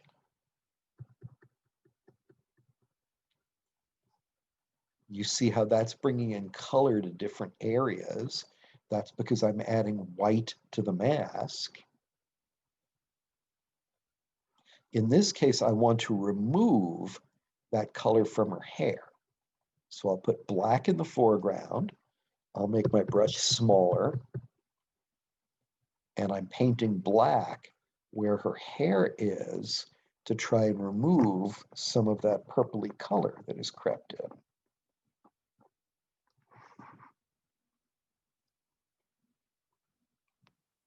Scott, I'm sorry, why aren't you using the white? White on a mask reveals the effect. Now the effect in this case is to bring out these purple tones in the dress. So if I come in here, let's do it. Let's close the eye on the changes I made on her face so we don't see those. But Let's didn't say, you use white the last time to change the color of the shirt revere? well, it depends on what you're trying to do. So for example, if I have white in the foreground, now this is the purple color right here, right? Mm-hmm. That's the purple layer. Now you see how if I paint white, you see how we're getting some of that purple in her neck? Yes. You see those purple tones coming in her neck? The white is revealing this effect. So when you paint white on a mask, and I'm painting white right here, it's revealing that. Now where it's really bright, you're not seeing much of anything. Right. Let's undo. Let's go edit, undo a couple of times to get rid of that. Now, if I paint black, and let's do it on the dress, Okay. you see how it's hiding the purple effect. Right. And if you look at the thumbnail, I know it's hard to see. You see how the thumbnail has like a big black blotch in the center of it now? Yes. Right there. That's where I just painted black, and it's hiding the purple effect that I put on through color balance. And if I go in and I paint white again on that area, you see how it brings the purple back. Uh-huh. You see that? So white reveals, black hides. Gotcha. Now, if I click on this mask, a real way to see it, there is an invert command. If I go image, adjustment, invert down here, invert flips the color of whatever you're on. Now I'm on a mask. So white is revealing on the blouse, black is hiding on the background. If I invert, it'll make the black white and the white black. Oh. You see that? You see how the mask is flipped? Now the background has the purple, the hair is the purple, the skin is the purple, the dress has the black. You see how I inverted it? Yes. And now I can go image, adjustment, invert again, and flip it back. So it all depends on what you want to do. Like if I go in, sometimes it's easier when you zoom in. If I go into this shoulder, you can kind of see where the purple is ending and also where it doesn't belong. So if I take my paintbrush with white and a much smaller brush, where I paint, I get the purple back. And right here, where I don't want the purple, let's take black. Now it's going to get rid of the purple, but I also have to work on levels a bit. You see how it's taking the purple away from the hair, unless she has purple hair, of course. Now, if I go on to levels, that's partly why we're getting such deadness right here. It's kind of darkening things a bit. There we go. But it's mostly on the purple area where we're running into the problem. There we go. So I'm painting black wherever I don't want the purple. And if you really want to make it perfect, honestly, this is what you do. Now, this may not be necessary if you're sending it to someone just for a quick approval of a costume. But if I was doing this, say, for a portfolio, I would really want to go in and I would clean all this up. I would make sure that everything that's supposed to be purple, like let's switch our colors, like the purple kind of disappears right there. Everything that's supposed to be purple is purple, and everything that's not isn't. By the way, I'm using, if you hold down this space bar, it gives you your grabber tool, which is this little hand. That doesn't move things in the picture. It's like looking at a different part of the picture. So space bar gives you this, so I can work in different areas. Now I want purple here. This is from when I painted it out before. You see, I missed that area. So I'm bringing back the purple. And then if there's areas in the hair where there isn't, oh, that's actually pretty good. Oh, down here, you see there's all these purple tips. That's when I would use black and get rid of the purple on her hair.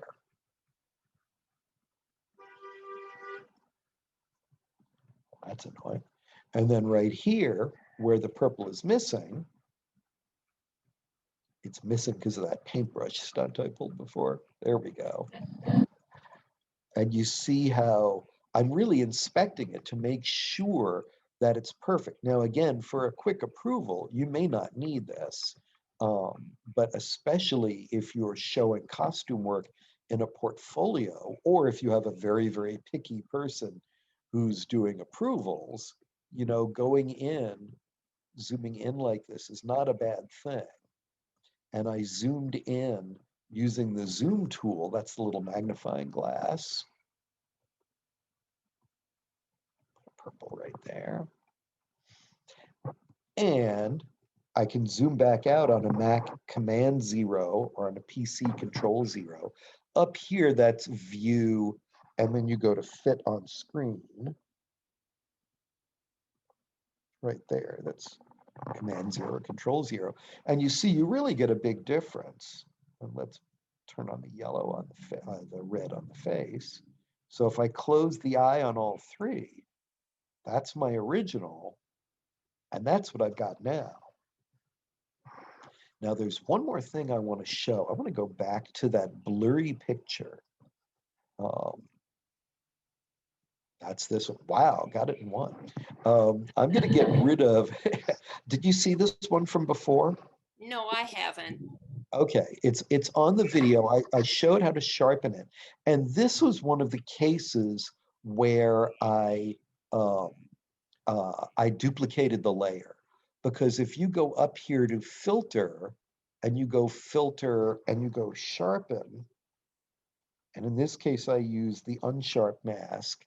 When you sharpen that way, you're really changing the picture. And you kind of just saw it sharpen right there as it put the effect on top. Let's hit cancel. But there's a way, there's a non-destructive way to even do something like this. Now, under the yin yang symbol here at the bottom, these are all the things from image adjust. So this is where you get color balance to adjust color, and levels for brightness, darkness values, and curves to do both, and hue saturation for crazy colorizing, and vibrance to make it juicier, and all this stuff. That's where you get those things. But sharpen, as well as blur, is under the filter pull down. So everything we've done today outside of tool work has been under image adjustment, you know, up in these areas, or it's been under filter and we went down to sharpen. Those are the main areas we worked on today. And outside of a few tools like dodge and burn and the selection tools and the paintbrush, those are the main things that we were working with. So there is a way to make things under filters non-destructive too. Now, if I was doing color balance or something, using the yin yang symbol, that's non-destructive because it makes the separate layer. And I can always close the eye on the layer, or I can trash it, and the original photo's not changed. Well, the way to make sharpen non-destructive, if you're on this layer, you see this little stack of lines right there, right where, you know, I'm on layers, this whole stack of lines. If I click that, there is something called convert to smart object right there. I can also get it by right clicking. If you have a 2-button mouse, you can right click and you can convert to smart object. It's actually in a bunch of other places as well. And what that does is it puts the layer in like a clear plastic envelope. And whatever I do to it is done to the envelope, not the photo itself. So it's always undoable. Now this won't make a difference for image adjustment using the yin yang type symbol, the split circle. Those always make a separate layer if you go down here and you use that button. But if I go up here to filter sharpen, and I go to the unsharp mask, and let's just make it a little more exaggerated. Let's exaggerate it a bit more so it's just really over sharpened like that. And I click OK. What it did was it put the sharpening in this separate container down here.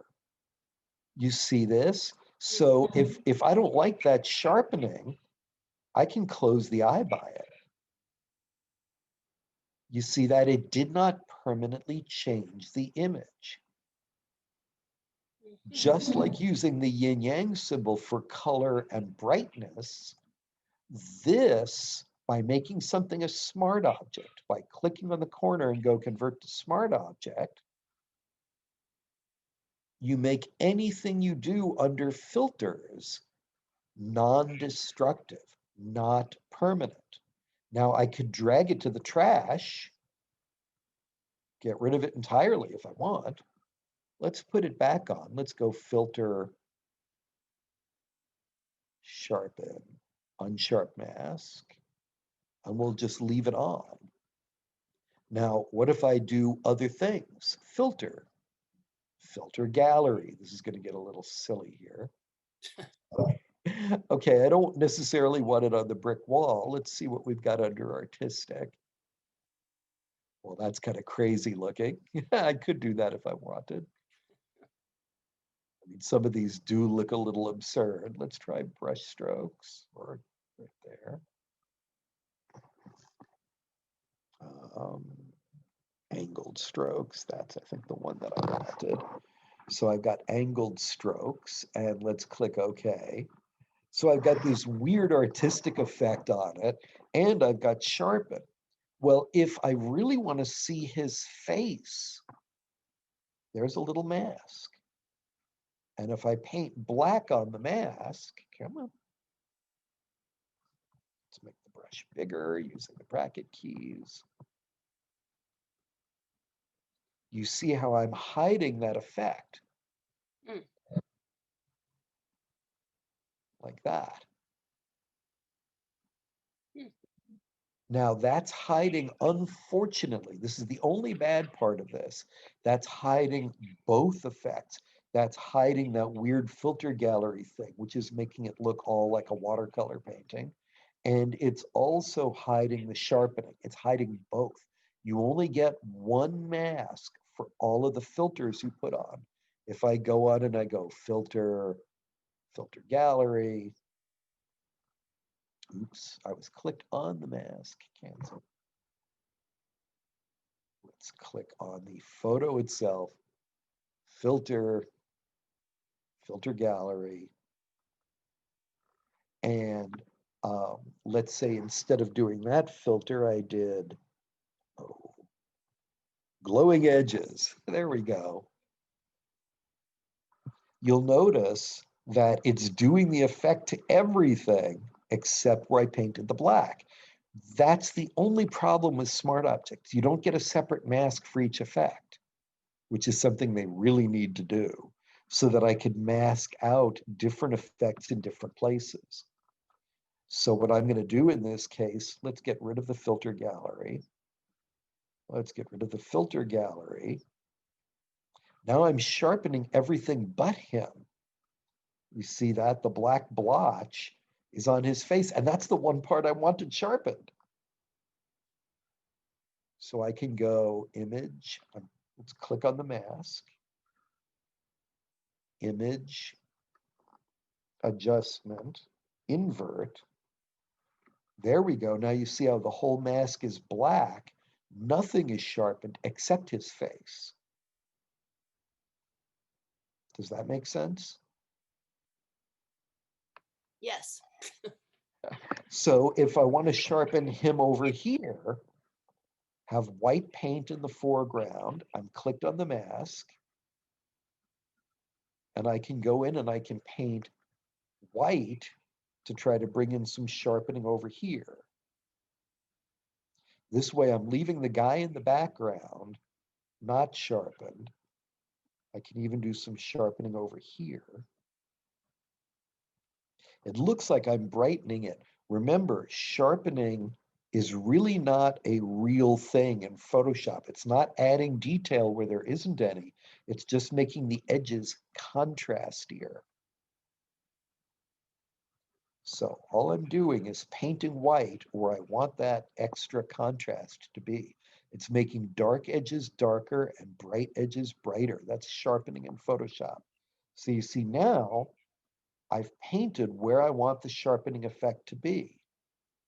But if I close the eye by it, there we go. You can kind of see that now. it's only working on the areas that I want. So background areas are receding into the background. So the whole point of this, let me drag this to the trash again, was by making this a smart object, by going convert to smart object, and you only need to do it once, really. By going convert to smart object, I made this get put into an envelope, a clear plastic bag, and any effects I do to it are only being done to that plastic bag. So again, if I go filter, and I'm doing an absurd one, I'm doing like the filter gallery just so you really see it. If I go up in here and I go, let's see, sketch, or that, and I do something like that, and I click OK. This is where all the fun stuff is. I haven't permanently affected the picture. Actually, I haven't permanently affected the picture because you see it's down here. See that? If you make something a smart object and then do a filter to it, you haven't permanently changed it. And the advantage is not only can you mask it out where you want, let's click on the mask and bring some black here. Not only can you mask it out of certain areas,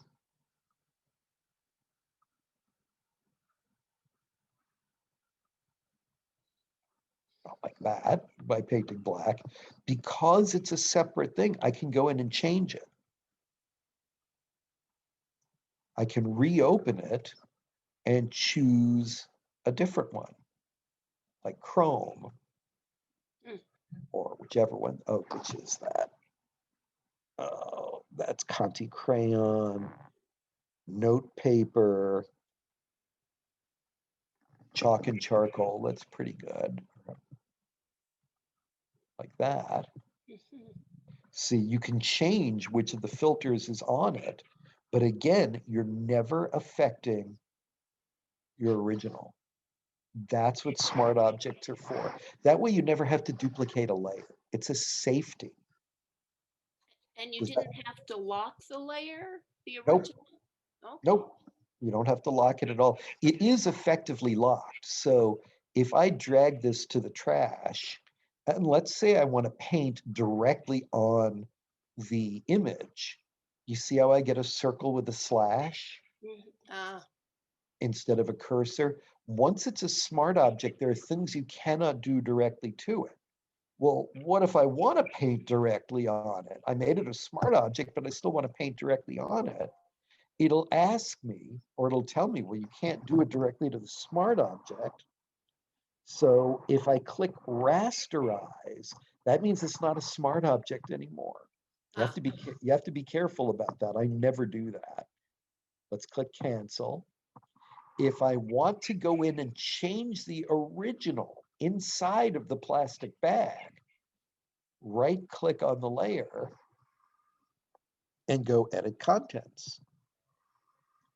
And what that does when you go edit contents, I know it's hard to see, but you see up here it says layer, where I'm circling. That means I'm inside the smart object. I'm inside the smart object, so I could go in and paint something stupid like that. And then when I go to close the layer, it'll ask me, do you want to save the layer? If I click yes, now I'm back. This is the smart object again, where I can't paint it on it anymore. I literally went in and went edit contents, and it opens it in a whole new tab up here. This is the inside of the layer. I wish that they would do something like put a colored frame around it so you could tell more easily you're inside the layer. Yeah. It's a little confusing. I know that. That's one of the things I wish they would fix. Dangerous. Yes.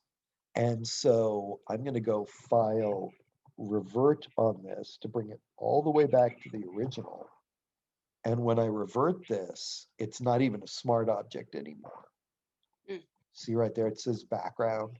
So you can either right click, convert to smart object, or click on the panel menu, that's the stack of lines, while you're clicked on that layer, and go convert to smart object. Now it puts it in the bag, and the only way you can tell is that little box in the corner right there. Hmm. But that means anything I do under the filter gallery, which can include things like, simple stuff like sharpening, gives me the ability to sharpen it, no matter how extreme, without permanently affecting the picture. Like that. And it sort of drops it underneath. And then if I wanted to go in and fix color tones, again, now if I go image adjustment and I went to color balance, I'm changing the original picture within it. Oh, actually, ooh, look at this. They added something new. Isn't that wonderful? This is completely new. It used to be if I tried to do color balance, it would give me a warning and say, we're sorry, you can't do color balance that way. You have to edit the layer. Or I'd have to go down here. But look, they made it so if I go image adjustment, color balance, as long as that's a smart object, it adds it down here just like a filter. Huh. You see that? So you don't have to use the yin yang, you can go up here. Now, the advantage of the yin yang, I just call it that, it's a split circle. The advantage of this is you get a separate mask. Ah. You see this? So if I go up here and I make it all red, Hmm. you see that gets its own mask, and I can black out the red effect on his face.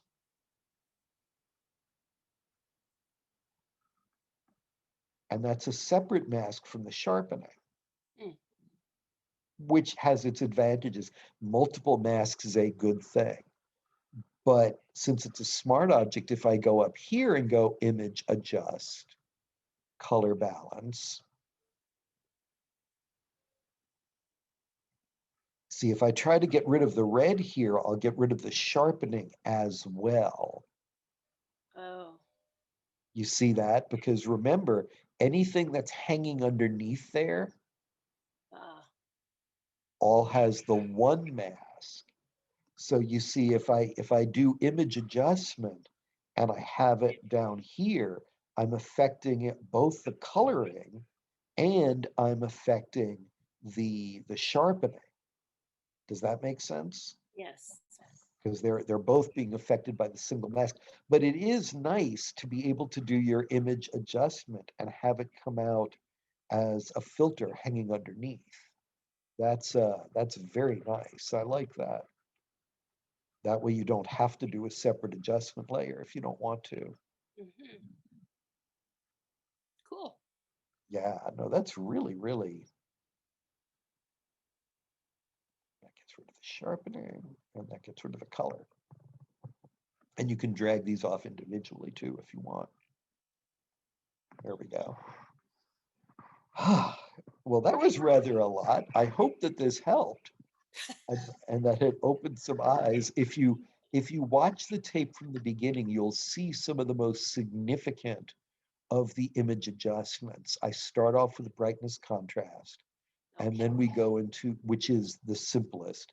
Then we go into levels and color balance, which are pretty straightforward, especially for people who are working with color and, brightness, darkness stuff all the time. We touch on vibrance, and we get a little bit, which you were here for hue saturation. Curves is the most sophisticated of those. That's what we covered under image adjustment. Okay. Under filters, we mainly stuck with sharpening, and we went into the unsharp mask, which is the simplest of them. Sharpen edges, sharpen more, do very little. It's these two bottom ones that are the good ones. And we went a little bit, besides the paintbrush, we went a little bit into dodge, burn, and the sponge tool as well. So those are the main areas we covered. Great. So oh, sorry. No, that was all. I was just oohing and eyeing. Well, do either of you have any questions? JR, do you have any questions? Unmuting. Hi. If you hit, oh, okay, you're audible. Did you have any questions or things you No, wanted that was demonstrated that you didn't see? No, it was really helpful. It was a good refresher. Thank you. I'm hoping that helped. I made a new discovery myself in terms of having adjustments show up here as part of the smart object list. And that's one big suggestion I would have for Adobe. Have each thing that comes up under smart object, under your smart object filters, to have their own mask.